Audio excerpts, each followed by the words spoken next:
ഈ ബംഗ്ലാദേശിലെ സ്ഥിതിഗതികൾ ഇപ്പോൾ ശാന്തമായിട്ട് വരുന്നുണ്ട്. മുഹമ്മദ് യൂനസ് പ്രധാനമന്ത്രി സ്ഥാനത്തേക്ക് വന്നതിന് ശേഷം, മുഖ്യോപദേഷ്ടാവെന്നാണ് പറയുന്നത്, ആ സ്ഥാനത്തേക്ക് വന്നതിന് ശേഷം ഒരുവിധം ശാന്തത കൈവരിച്ച് തുടങ്ങിയിരിക്കുന്നു ബംഗ്ലാദേശ് എന്ന് നമുക്ക് പറയാം. പക്ഷേ ബംഗ്ലാദേശിലെ ഹിന്ദു ക്ഷേത്രങ്ങളെയും ഒക്കെ ആക്രമിക്കുന്ന ഒരു സ്ഥിതി ഉണ്ടായി. പള്ളികളിൽ നിന്ന് ആഹ്വാനമുണ്ടായി, ഹിന്ദുക്കൾ ഞങ്ങളുടെ സഹോദരങ്ങളാണ്, അവരെ ആക്രമിക്കരുത് എന്നൊക്കെ പറഞ്ഞിട്ട് വലിയ രീതിയിലുള്ള ബഹളങ്ങളൊക്കെ നടന്നു. പക്ഷേ ഈ മുഹമ്മദ് യൂനസ് തുടക്കത്തിൽ തന്നെ ഹിന്ദുക്കളെ കയ്യിലെടുക്കുന്ന ഒരു നിലപാടാണ് ഇപ്പോൾ കാണുന്നത്. അതായത് ഹിന്ദുക്കളെ ഉപദ്രവിക്കുന്നവർക്കെതിരെ കർശനമായ നടപടിയെടുക്കും എന്നാണ് മുഹമ്മദ് യൂനസ് പറയുന്നത്. മാത്രമല്ല, കുറച്ച് സംഘടനകളെ, ഹിന്ദു സംഘടനാ നേതാക്കളെയും ചില പൂജാ കമ്മിറ്റി അംഗങ്ങളെയും ഒക്കെ നേരിട്ട് കണ്ട് സംസാരിച്ച് കാര്യങ്ങൾ മനസ്സിലാക്കി, നിങ്ങളെ ആരും ഉപദ്രവിക്കില്ല എന്നൊക്കെ പറഞ്ഞ് മുന്നോട്ട് പോയി. എന്താണ് ഇതിൻ്റെ കാരണം 8% ഹിന്ദുക്കളാണ് ബംഗ്ലാദേശിലുള്ളത്. ഈ ന്യൂനപക്ഷങ്ങളെ കൂടെ നിർത്തിയാൽ മുന്നോട്ടുള്ള യാത്ര സുഗമമായിരിക്കും എന്നുള്ളതാണ്. തന്നെ അങ്ങനെ പറയാൻ പറ്റില്ല. കാരണം എന്ന് പറഞ്ഞാൽ ഇപ്പം ഈ ബംഗ്ലാദേശിലുണ്ടായ കലാപത്തിൽ ഹിന്ദുക്കൾ എത്ര പേരെയാണ് കൊല്ലപ്പെട്ടത്, എത്ര ക്ഷേത്രങ്ങൾ തല്ലിത്തകർത്തു, അവരുടെ ഉപജീവന മാർഗ്ഗങ്ങളെല്ലാം നശിപ്പിച്ചു. അപ്പോൾ ഹിന്ദുക്കൾക്ക് നേരെ വ്യാപകമായ ആക്രമണം ഉണ്ടായപ്പോൾ ഇവർ ഒടുവിൽ ഗതി കെട്ട് കഴിയുമ്പോൾ സംഘടിക്കും. ഏതാണ്ട് 1 ലക്ഷത്തോളം പേർ സംഘടിപ്പിക്കുന്ന വലിയ ജാഥകൾ, പ്രക്ഷോഭങ്ങളൊക്കെ നടത്തിയിട്ട് അവരുടെ പ്രതിഷേധം രേഖപ്പെടുത്തി. അപ്പോൾ ലോക ശ്രദ്ധയിൽ ഇത് വന്നിട്ടുണ്ട്. അതായത് ന്യൂനപക്ഷങ്ങൾക്ക് നേരെ വലിയ ആക്രമണങ്ങൾ ബംഗ്ലാദേശിൽ നടക്കുന്നു. അപ്പോൾ ബംഗ്ലാദേശിൽ ഇങ്ങനെ ആക്രമണങ്ങൾ നടക്കുന്നത് മറ്റുള്ളവർ വളരെ മോശമായി പെരുമാറും, അല്ലെ മോശമായി കാണുമെന്ന് കണ്ടപ്പോൾ ജമാഅത്ത് ഇസ്ലാമി പോലെയുള്ള ഈ നിലവിലെ ഇടക്കാല സർക്കാരിനെ നിയന്ത്രിക്കുന്നവർ ഈ ചരട് വലിക്കുകയാണ്. അപ്പോൾ അവർ മുഹമ്മദ് യൂനസിനെ ഒരു പാവ എന്ന രീതിയിൽ അങ്ങോട്ടേക്ക് പറഞ്ഞു വിടുന്നു. ധാക്കേശ്വരി ക്ഷേത്രമോ മറ്റൊരു അമ്പലത്തിലേക്ക് ചെല്ലുന്നു, അവിടുത്തെ പൂജ കർമ്മങ്ങളൊക്കെ നടത്തുന്ന ആൾക്കാരുമായി ചർച്ച നടത്തുന്നു. അപ്പോൾ ഈ ചർച്ചയൊക്കെ നടത്തുന്നതോടുകൂടി പ്രശ്നങ്ങൾ പരിഹരിക്കപ്പെടുമെന്ന് ഒരു നരേറ്റീവ് ഉണ്ടാക്കുന്നു. പക്ഷേ സത്യത്തിൽ അത് ഉണ്ടാവില്ല. കാരണം എന്താ വെച്ചാലും ഇപ്പം ധനി പറഞ്ഞ പോലെ 8% അവിടുത്തെ ഹിന്ദുക്കൾ എന്ന് പറഞ്ഞാൽ ഏതാണ്ട് 2 കോടിയിൽ താഴെ ആൾക്കാർ വരുന്നത്. ഇത്രയും വലിയ ആളുകളെ ഒന്നും സംരക്ഷിച്ചുകൊണ്ട് നിർത്താനുള്ള ബാധ്യത ബംഗ്ലാദേശ് തൽക്കാലം സ്വീകരിക്കുന്നില്ല. കാരണം അവരെ സംബന്ധിച്ചിടത്തോളം ബംഗ്ലാദേശ് വിഭജിച്ച ആ ഒരു കാലം മുതൽ തന്നെ അതിനെ എതിർത്ത് നിൽക്കുന്നവർ എന്ന് പറഞ്ഞാൽ പാകിസ്ഥാനെ സപ്പോർട്ട് ചെയ്യുന്ന ആൾക്കാരുണ്ട്. അവരാണ് ഈ പറയുന്ന ജമാഅത്ത് ഇസ്ലാമിയും ഈ വിദ്യാർത്ഥി പ്രക്ഷോഭത്തിന് നേതൃത്വം വഹിച്ചവരുമൊക്കെ. അപ്പോൾ അവർ ഇന്റേണലി ഉദ്ദേശിക്കുന്ന ഒറ്റ കാര്യമുള്ളൂ, അന്ന് ഇന്ത്യ ചെയ്തത് തെറ്റാണ്, അതുകൊണ്ട് ഇന്ത്യയിൽ ഏറ്റവും കൂടുതലുള്ള ഹിന്ദുക്കളാണ്, ആ ഹിന്ദുക്കളെ ഇവിടെ ഞങ്ങളും വെച്ച് ഉറപ്പിക്കില്ല, ഞങ്ങൾ അവരെ ആക്രമിച്ചുകൊണ്ടേയിരിക്കും എന്നാണ് പറയുന്നത്. പിന്നെ ഈ മുഹമ്മദ് യൂനസിന് എത്ര കാലം മുന്നോട്ട് പോകാൻ പറ്റും? മുഹമ്മദ് യൂനസിനെ ഒരു കൃത്യമായ സർക്കാരല്ല നയിക്കുന്നത്. അദ്ദേഹത്തിന് ഒരു പ്രത്യേക പദവി കൊടുത്തു എന്നതിനപ്പുറത്തേക്ക് പ്രധാനമന്ത്രിയല്ല. മാത്രമല്ല അദ്ദേഹത്തെ സഹായിക്കാൻ പട്ടാളമില്ല. പട്ടാളത്തിലെ കുറേ ആൾക്കാർ രാജിവെച്ച് പോകുന്നു, പോലീസ് നിസ്സഹകരണത്തിലേക്ക് എത്തുന്നു എന്ന് പറഞ്ഞാൽ കംപ്ലീറ്റ് അരാജകത്വം നിലനിൽക്കുന്നു. അപ്പോൾ ഈ അരാജകത്വം നിലനിൽക്കണമെന്ന് അമേരിക്ക പോലെയുള്ള ചില രാജ്യങ്ങൾ ആഗ്രഹിക്കുന്നുണ്ട്. അപ്പം അഫ്ഗാനിസ്ഥാനിലുണ്ടായ സ്ഥിതി നമുക്കറിയാം. അഫ്ഗാനിസ്ഥാനിൽ താലിബാൻ വന്നപ്പോൾ അവർ വിചാരിച്ചു ഞങ്ങൾ രക്ഷപ്പെട്ടു, താലിബാൻ വന്നല്ലോ, ഇനി ഞങ്ങളെല്ലാം നേടി. പക്ഷേ താലിബാൻ അവസാനം കൊടുത്ത് അഫ്ഗാനിസ്ഥാനെ ഓടിച്ചിട്ടടിക്കുക. ഇതേ ഒരു അവസ്ഥയിലേക്കാണ് കാര്യങ്ങൾ നീങ്ങുന്നത്. കാരണം ജമാഅത്ത് ഇസ്ലാമി അവരുടെ വിശ്വരൂപം ഇപ്പോഴും പുറത്തെടുത്തിട്ടില്ല.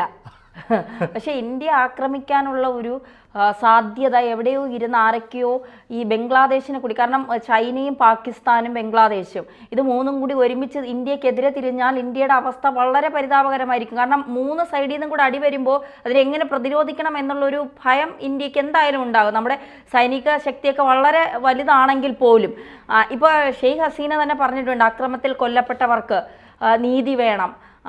ഇന്ത്യയിൽ ഇരുന്നിട്ടാണെങ്കിലും അവർ ആ ബംഗ്ലാദേശിലെ ജനങ്ങളുടെ സുരക്ഷയെക്കുറിച്ച് കൂടുതൽ ശ്രദ്ധിക്കുന്നുണ്ട് എന്നുള്ളതാണ്. ഈ മുഹമ്മദ് യൂനസിന് ബംഗ്ലാദേശിൽ എന്തെങ്കിലും ചെയ്യാൻ കഴിയുമെന്ന് ഞാൻ വിശ്വസിക്കുന്നില്ല. ഷെയ്ഖ് ഹസീനയെ പോലൊരു സ്ട്രോങ് ആയിട്ടുള്ള ഒരു ഭരണാധികാരി ആകാൻ ഒരുപക്ഷെ മുഹമ്മദ് യൂനസിന് കഴിയുമെന്നും എനിക്ക് തോന്നുന്നില്ല. പക്ഷേ ഈ പറയുന്നത് പോലെ തന്നെ ഈ മുഖ്യോപദേഷ്ടാവ് ഇടക്കാല സർക്കാരായി വിട്ടവരെ സന്തോഷിപ്പിക്കാൻ, അവർക്ക് ഇന്ത്യയോടുള്ള ശത്രുത ആ ലെവലിലേക്ക് കൊണ്ടുപോകാൻ ഒരു ശ്രമം യൂനസിന്റെ ഭാഗത്തുനിന്നുണ്ടാകുമെന്ന് തോന്നുന്നുണ്ടോ? അങ്ങനെയാണ് ചെയ്യുന്നത്. കാരണം യൂനിസ് എന്ന് പറയുന്നത് അവരുടെ കയ്യിലൊരു പാവ മാത്രമാണ്. അപ്പം അവർ അങ്ങോട്ട് പോകാൻ പറഞ്ഞാൽ അങ്ങോട്ട് പോകുന്നു, ഇങ്ങോട്ട് പോകാൻ പറഞ്ഞാൽ ഇങ്ങോട്ട് പോകുന്നു. അദ്ദേഹം ഞാൻ അതിന് തയ്യാറാണെന്ന് പറഞ്ഞിരിക്കുന്നു. അദ്ദേഹത്തിന് ഇപ്പോൾ തന്നെ വയസ്സ് 80 മുകളിലെത്തിയിട്ടുണ്ട്. അപ്പോൾ അദ്ദേഹത്തിന് അങ്ങനെ ഒരു ആർജവമുള്ള ഒരു ഭരണാധികാരിയെ നിൽക്കാൻ കഴിയില്ല. കാരണം ജമാഅത്ത് ഇസ്ലാമിയും അതുപോലെ തന്നെ അവിടുത്തെ ബംഗ്ലാദേശ് നാഷണലിസ്റ്റ് പാർട്ടിയൊക്കെ ഉണ്ടല്ലോ, ഇവർക്ക് ചില അജണ്ടകളുണ്ട്. ഈ അജണ്ടകൾ 1 by 1 ആയിട്ടേ മുന്നോട്ട് വെക്കാൻ പറ്റൂ. ഒറ്റയടിക്ക് വെക്കാനുള്ള ഒരു സാമ്പത്തിക കെട്ടുറപ്പ് ഇപ്പോൾ ആ രാജ്യത്തിനില്ല. പിന്നെ അമേരിക്ക നൽകുന്ന സാമ്പത്തിക സഹായമാണ്. ആ സാമ്പത്തിക സഹായം വെച്ചിട്ട് അവർ കലാപം ഉണ്ടാക്കി, വിദ്യാർത്ഥി പ്രക്ഷോഭം ഉണ്ടാക്കി, രാജ്യം മൊത്തം കുട്ടിച്ചോറാക്കി. ഇനി എന്ത് ചെയ്യണമെന്നുള്ളത് അമേരിക്കയ്ക്ക് ഒരു പ്ലാനുണ്ട്. ആ പ്ലാൻ എന്താണെന്ന് അവർ പുറത്തു വന്നിട്ടില്ല. അതുപോലെ തന്നെ ജമാഅത്ത് ഇസ്ലാമിയുടെ കൃത്യമായ പ്ലാൻ ഉണ്ട്, അതും അവർ പുറത്തു വിട്ടിട്ടില്ല. അപ്പോൾ അത് കഴിയുമ്പോഴത്തേക്ക് ഈ പറയുന്ന ഇപ്പൊ താൽക്കാലിക ചീഫ് എന്ന് പറയുന്ന ആളെ എപ്പോൾ വേണമെങ്കിലും എടുത്ത് മാറ്റിയിട്ട് അവരുടേതായ മത നിയമങ്ങൾ നടപ്പാക്കുന്ന ഒരു മതരാജ്യമാക്കി മാറ്റുക. അപ്പോൾ ഈ മതരാജ്യമാക്കി മാറ്റുമ്പോൾ പാകിസ്ഥാനിൽ ഈ അഫ്ഗാനിസ്ഥാനിൽ ഉണ്ടായത് നമുക്കറിയാം, എപ്പോഴും പട്ടാള അട്ടിമറി ഉണ്ടാവും, പിന്നെ കുറച്ച് കഴിഞ്ഞ് ജനാധിപത്യം ഉണ്ടാകും. അപ്പോൾ അതുപോലെയുള്ളൊരു സ്ഥിതി ബംഗ്ലാദേശിലും ഉണ്ടാകാം. അതുകൊണ്ട് ഒരിക്കലും ഈ പറയുന്ന മുഹമ്മദ് യൂനിസിന് കൃത്യമായി ബംഗ്ലാദേശിനെ മുന്നോട്ട് കൊണ്ടുപോകാൻ കഴിയില്ല. ഇനി ഷെയ്ഖ് ഹസീന ഈ ഒരു മകൻ പറയുന്നുണ്ട് അമ്മ ഇനി രാഷ്ട്രീയത്തിലേക്കില്ല എന്നത്. എനിക്ക് തോന്നുന്നു മകൻ കണ്ട് വളർന്നു വന്ന ഒരു രീതി, കാരണം കുടുംബത്തിലുള്ളവരെല്ലാം കൊല ചെയ്യപ്പെട്ടു, അപ്പൂപ്പനും സഹോദരങ്ങളും അമ്മാവന്മാരും എല്ലാം ആ രീതിയിലേക്ക് കൊല ചെയ്യപ്പെട്ട ഒരു സാഹചര്യം ഉണ്ടായി. ഒരുപാട് നാൾ ഇന്ത്യയിൽ അഭയം പ്രാപിച്ചവരാണിവർ. പിന്നീട് തിരിച്ച് സ്വന്തം രാജ്യത്തിലേക്ക് പോകേണ്ടി വന്നു. അവിടെയും ഇപ്പോൾ വീണ്ടും പലായനം ചെയ്യേണ്ട ഒരു അവസ്ഥ വന്നു. പക്ഷേ ഷെയ്ഖ് ഹസീനയെ സംബന്ധിച്ചിടത്തോളം അവർ ഒരിടവും പറഞ്ഞിട്ടില്ല ഞാൻ ഈ രാഷ്ട്രീയത്തിൽ നിന്ന് വിട പറയുകയാണ്, രാഷ്ട്രീയത്തിലേക്കില്ല എന്നുള്ളൊരു വാക്ക് അവരുടെ ഭാഗത്തുനിന്ന് ഉണ്ടായിട്ടില്ല.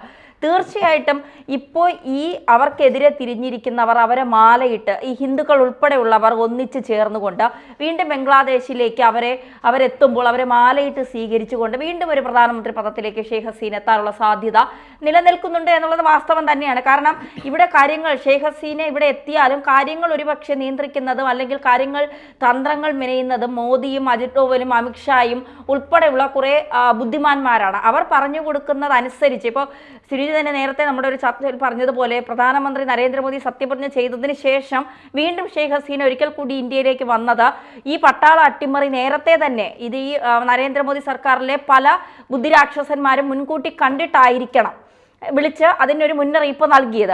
അതുപോലുള്ളൊരു സാധ്യത ഈ ഒരു തരത്തിലേക്ക് നീങ്ങിയാൽ ഷെയ്ഖ് ഹസീനയ്ക്ക് വീണ്ടും ബംഗ്ലാദേശ് പ്രധാനമന്ത്രി, കാരണം ഷെയ്ഖ് ഹസീനയെ പോലുള്ള ഒരാൾ ബംഗ്ലാദേശ് പ്രധാനമന്ത്രി ആയാൽ മാത്രമേ ഇന്ത്യയ്ക്ക് ഒരു സൗഹൃദം നിലനിർത്തി മുന്നോട്ട് കൊണ്ടുപോകാൻ പറ്റൂ ബംഗ്ലാദേശുമായിട്ട്. കാരണം ഇന്ത്യയോട് അത്രയും അടുപ്പം അവർക്കുണ്ട് എന്നുള്ളതാണ്. അത്തരത്തിൽ നോക്കുമ്പോൾ വീണ്ടും ഷെയ്ഖ് ഹസീന ഇന്ത്യയിലേക്ക് ഷെയ്ഖ് ഹസീന ബംഗ്ലാദേശ് പ്രധാനമന്ത്രിയാകാനുള്ള സാധ്യതയുണ്ടോ? അല്ല, ഇതിനകത്ത് പ്രശ്നം എന്ന് പറയുന്നത് ഈ ബംഗ്ലാദേശിലെ ഈ അവാമി ലീഗ് അതുപോലെ തന്നെ ഈ ഷെയ്ഖ് ഹസീന അവർ ചെയ്ത പ്രവൃത്തികളെ ജനങ്ങൾ ഭയങ്കരമായിട്ട് ഇപ്പം വെറുത്തുപോയി. കാരണം എന്താ വെച്ചാൽ അവരുടെ ഒരു ഈ സംവരണ പ്രശ്നമാണ്. ഈ പ്രശ്നത്തിൽ ഒരു വിട്ടുവീഴ്ചയ്ക്ക് തയ്യാറാകുമായിരുന്നെങ്കിൽ ഇത്രയും പ്രശ്നങ്ങൾ ഒഴിവാക്കാമായിരുന്നു. പകരം ഒഴിവാക്കിയില്ല. അവരെന്തെടുത്തു, പട്ടാളത്തെയും അവാമി ലീഗിനെ ഒരുമിച്ച് ഇറക്കിയിട്ട് ജനങ്ങൾക്കെതിരെ പ്രക്ഷോഭം നടത്തി. എന്നിട്ട് ജനങ്ങളെ മൊത്തം ക്രൂരമായി മർദ്ദിച്ച് അവശരാക്കുന്നു. അപ്പോൾ ഇനി ആ ഒരു ഭാഗത്തേക്ക് ഈ ഷെയ്ഖ് ഹസീന തിരിച്ചു വന്നാൽ സ്വാഭാവികമായും അവർ കൊല്ലപ്പെടും. ഈ കൊല്ലപ്പെടാതിരിക്കണമെങ്കിൽ ഇന്ത്യ സൈനിക ബലം ഉപയോഗിച്ച് അവിടേക്ക് ഷെയ്ഖ് ഹസീനെ കൊണ്ടുവരണം. അത്തരത്തിലുള്ളൊരു റിസ്ക് എടുക്കാൻ ഇന്ത്യ തയ്യാറാകുമോ എന്നുള്ളത് നമുക്കിപ്പോഴും വിശ്വസിക്കാൻ പറ്റില്ല. കാരണം ഇന്ത്യക്ക് അങ്ങനെ ഒരു കൊണ്ടുചെന്നിട്ട് പ്രത്യേകിച്ച് യാതൊരു നേട്ടവുമില്ല. ഇന്ത്യയെ സംബന്ധിച്ചിടത്തോളം ബംഗ്ലാദേശിൻ്റെ അടുത്ത് ഒരു പോർട്ട് വേണം, ഒരു തുറമുഖം വേണം എന്നൊക്കെയുള്ളതാണ്. അതിനുള്ള സൗകര്യങ്ങളൊക്കെ ഇന്ത്യ ചെയ്തു വെച്ചിട്ടുണ്ട്. മറ്റേടത്ത് അമേരിക്കയാണ് ഈ കാര്യങ്ങളെല്ലാം ചെയ്തതെന്നുള്ളത് പരസ്യമായിട്ടുണ്ട്. അപ്പോൾ ഇന്ത്യ ഇനി ഇത്തരത്തിലൊരു റിസ്ക് എടുക്കുമോ എന്നുള്ളതാണ് നമ്മൾ.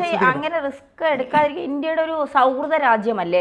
ഇന്ത്യക്ക് വേണ്ടപ്പെട്ട ഒരാൾ അവിടെ പ്രധാനമന്ത്രി ആയില്ല എങ്കിൽ ഈ നേരത്തെ പറഞ്ഞതുപോലെ ജമാഅത്തൊക്കെ അവിടെ അവരുടെ അധികാരം സ്ഥാപിച്ചെടുത്താൽ സ്വാഭാവികമായി അവർക്ക് ഇന്ത്യയോട് വെറുപ്പാണ്.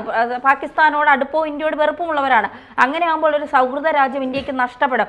BJP സർക്കാർ ഇരിക്കുമ്പോൾ, കോൺഗ്രസ് സർക്കാർ ഉള്ളപ്പോൾ ചിലപ്പോൾ അവർ വരുമ്പോൾ ചിലപ്പോൾ ഇതുമായിട്ട് അവർക്ക് പ്രശ്നങ്ങൾ ഉണ്ടാകില്ലായിരിക്കും. പക്ഷേ നരേന്ദ്രമോദി സർക്കാർ അധികാരത്തിലിരിക്കുമ്പോൾ ഒരു സൗഹൃദം ഈ പറയുന്ന രീതിയിൽ ഉണ്ടാക്കിക്കൊണ്ടു പോകാൻ കഴിയുമോ? അല്ല, നരേന്ദ്രമോദി സർക്കാരിന് താല്പര്യമുള്ളത് ഷെയ്ഖ് ഹസീനയോട് മാത്രമാണ്. അവാമി ലീഗിനോടോ മറ്റു പാർട്ടി നേതാക്കളോടോ ഒന്നും ഒരു സ്നേഹവും ഇല്ല. ഈ ഷെയ്ഖ് ഹസീന പണ്ട് മുതലേ ഇന്ത്യയുമായി നല്ല അടുപ്പം പുലർത്തിയിരുന്നു. പ്രത്യേകിച്ച് വാജ്പേയി സർക്കാർ ഉണ്ടായിരുന്ന കാലം മുതലേ ഉണ്ടായിരുന്നു. ആ ഒരു സ്നേഹമുണ്ട് എന്നതിനപ്പുറത്തേക്ക് അവാമി ലീഗിൻ്റെ ഒരു പ്രവർത്തനങ്ങളോ ബംഗ്ലാദേശിലെ ബാക്കിയുള്ള നേതാക്കളുടെ ഇടപെടലോ ഒന്നും ഇന്ത്യക്ക് ഒട്ടും അനുകൂലമല്ല. പക്ഷേ ഇവിടെ അജിത് ഡോവൽ എന്ന് പറയുന്ന ബുദ്ധിമാനായ ഒരു രാഷ്ട്രതന്ത്രജ്ഞൻ എന്ന് പറയാവുന്ന ഒരു വ്യക്തി, അതുപോലെ തന്നെ നരേന്ദ്രമോദി, അമിത്ഷാ, പിന്നെ രാജ്നാഥ് സിംഗ്, ഇവരൊക്കെ ചേരുന്ന ഒരു ഗ്രൂപ്പ് എന്ത് തീരുമാനമെടുക്കും അതിനനുസരിച്ചായിരിക്കും കാര്യങ്ങൾ മുന്നോട്ട് കൊണ്ടുപോകും. പക്ഷേ ഇവിടുത്തെ മറ്റൊരു പ്രശ്നം എന്താ അറിയാം, ഏതാണ്ട് 8% ആൾക്കാർ, 1.5 കോടിയിലധികം വരുന്ന ജനങ്ങൾ, ഹിന്ദുക്കൾ ഈ ദുരിതം അനുഭവിക്കുന്നുണ്ട്. ഈ ദുരിതം അനുഭവിക്കുന്ന ജനത സ്വാഭാവികമായിട്ടും എത്തിപ്പെടാൻ ആഗ്രഹിക്കുന്ന ഇന്ത്യയിലേക്കാണ്. ഇന്ത്യയിലേക്ക് എത്തിപ്പെടണമെങ്കിൽ ഇന്ത്യയുടെ അതിർത്തി തുറന്നു കൊടുക്കണം. അതിന് ഇന്ത്യ സമ്മതിക്കുമോ എന്നുള്ള കാര്യം അറിയത്തില്ല. നമ്മൾ CA പോലെയുള്ള നിയമങ്ങളൊക്കെ നടപ്പാക്കുന്നു, അതിന് ഗുണകരമായി ഇവരെ ഇങ്ങോട്ട് കൊണ്ടുവരണം എന്നൊക്കെ പല കോണുകളിൽ നിന്ന് ആവശ്യം ഉയരുന്നെങ്കിലും ഇന്ത്യ ഔദ്യോഗികമായി അക്കാര്യം പറയുന്നില്ല. കാരണം ഇന്ത്യയിൽ ആവശ്യത്തിൽ കൂടുതൽ ജനസംഖ്യയുണ്ട്, ഇനി എന്തിനാണ് ഇത്തരത്തിലുള്ള ആളുകളെ ഇങ്ങോട്ട് കൊണ്ടുവരുന്നത് എന്നുള്ളൊരു ചിന്ത അവരുടെ മനസ്സിലുണ്ട്. അതുകൊണ്ട് ഇന്ത്യ ഇനി ചെയ്യാനുള്ളത് ശക്തമായൊരു ആക്രമണം നടത്തുക. ഇന്ത്യയെ സംബന്ധിച്ച് ഒരു 10 മണിക്കൂറിൽ താഴെ ആക്രമണം കൊണ്ട് ബംഗ്ലാദേശ് നിരപ്പാക്കാൻ പറ്റും. ബംഗ്ലാദേശിൻ്റെ ഭരണപരം കൃത്യം ആരുടെ ഏൽപ്പിക്കണമെന്ന് തീരുമാനിക്കാൻ പറ്റും. പക്ഷേ ഇന്ത്യ അങ്ങനെ യുദ്ധത്തിലേക്ക് പോകുന്ന ഒരു രാജ്യമേ അല്ല. അതുകൊണ്ട് ഇന്ത്യ അങ്ങനെ ഒരു നയം സ്വീകരിക്കണമെന്നില്ല. അതുകൊണ്ട് നരേന്ദ്രമോദി എന്താ, അല്ലെ അമിത്ഷാ എന്താ, ഇവർ ഈ NDA സർക്കാർ എന്താ പ്ലാൻ ചെയ്തതെന്ന് നമുക്കറിയില്ല. ആ പ്ലാൻ ചെയ്യുന്നത് നല്ലതാണെങ്കിൽ നല്ലതായിട്ട് വരട്ടെ. പക്ഷേ ബംഗ്ലാദേശിലെ നിലവിലെ അരാജകത്വം നിലനിൽക്കുന്ന ഒരു സാഹചര്യത്തിൽ അവിടുത്തെ ജനങ്ങൾക്ക് ജീവിക്കാൻ മുന്നോട്ട് പോകാൻ പറ്റില്ല. തീർച്ചയായിട്ടും. അപ്പോൾ അതിനെ ആരെങ്കിലും സഹായിക്കുമോ അല്ലെങ്കിൽ അമേരിക്കയുടെ ബാക്കി ഇടപെടലുണ്ടായിട്ട് ആ രാജ്യം വീണ്ടും കുട്ടിച്ചോറായി മാറുമോ എന്നൊക്കെ ഉള്ളത് നമുക്ക് കാത്തിരുന്ന് കാണേണ്ടി വരും. എന്തായാലും ഈ മുസ്ലിം ഭൂരിപക്ഷ മേഖലകളിൽ ഇപ്പം പാകിസ്ഥാനിലും അതുപോലെ തന്നെ അഫ്ഗാനിസ്ഥാനിലും ഉണ്ടായ പോലെ സമാനമായ പ്രതിസന്ധി ബംഗ്ലാദേശിലും ഉണ്ടാകുകയാണെങ്കിൽ ഇനി ഒരിക്കലും ആ രാജ്യം മുകൾ തട്ടിലേക്ക് ഉയർന്നു വരില്ല. അങ്ങനെ ഉണ്ടാകാതിരിക്കട്ടെ എന്ന് നമുക്ക് പ്രാർത്ഥിക്കാം. ഇനിയും ഇതുമായി ബന്ധപ്പെട്ട കൂടുതൽ കാര്യങ്ങൾ പുറത്ത് വരേണ്ടതുണ്ട്. ആ സമയങ്ങളിൽ നമുക്ക് വീണ്ടും ബംഗ്ലാദേശ് ചർച്ചാ വിഷയമാക്കാം. ഓക്കെ.